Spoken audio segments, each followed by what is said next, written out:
Ross Coulthart recently made some very serious claims that Lockheed Martin was the catalyst behind the 2004 Tic Tac video that we had released to us, the general public and peasants. And, he's caught a lot of heat for these claims because apparently his sources, it was all very much, my source is this and all the rest of it. People will swear by what Ross Coulthart has to say, stating that he's one of the best investigative journalists on the planet. And many people state that his claims have become too far-fetched as of late. He's too caught up in the situation. It's becoming less reliable, let's say. So, there's very much two sides to this fence. But he's on the latest episode of, his News Nation episode where he talks about all of this stuff. He's on Reality Check.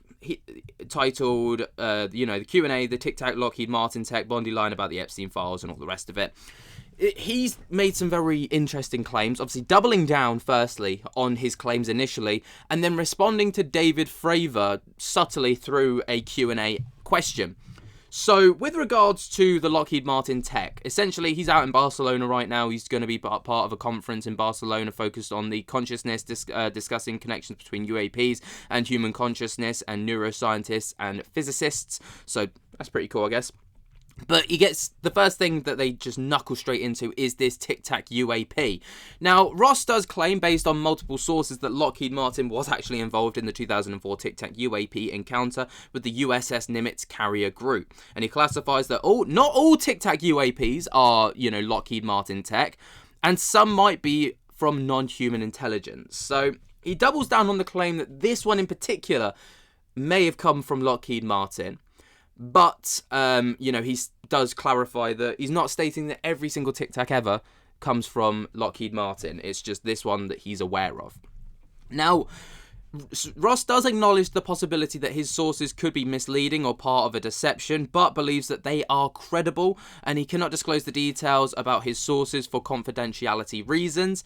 And Ross highlights a contradiction between the White House's claim that UAPs over the US in late 2024, early 2025 were FAA-authorized drones, and statements from two senior US Air Force generals, one former, one serving, who expressed concern about stating that they are unaware of the object's origins. Now, obviously, Ross Coulthart also claimed that some of these drones, over New Jersey in particular, but, kind of seen across the United States, came from China originally. And then to muddy the waters, the US put up a load of their own drones to kind of be like, oh yeah, this was FAA regulated, but actually some of them weren't, some of them were. It's a messy situation.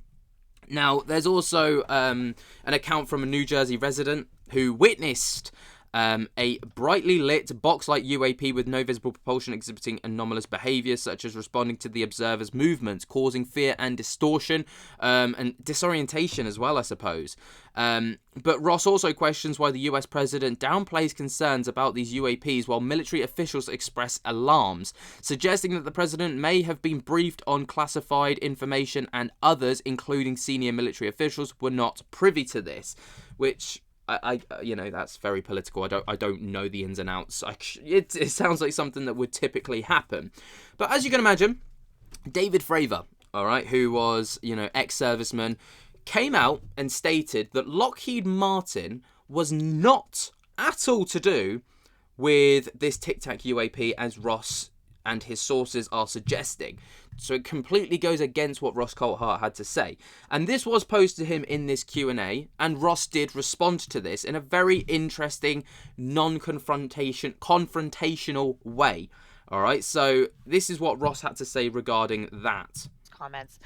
James on X said, what is Ross's opinion on retired Commander David Fravor's categorically stating that Tic Tac is not Lockheed Martin? There's a part two to this, but I'll let you start there. Okay, no worries.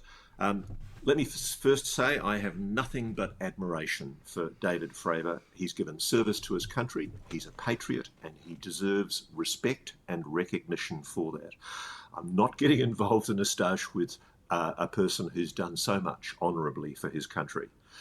It's not, though, outside the realm of possibilities. In fact, I think it would be extremely unlikely that if there is, as I know there is, a compartmented secret program where Lockheed Martin is one of the primary contractors operating retrieved non-human technology and attempting to reverse engineer that technology, there is absolutely no way that David would be briefed into that unless it was absolutely necessary for the doing of his job.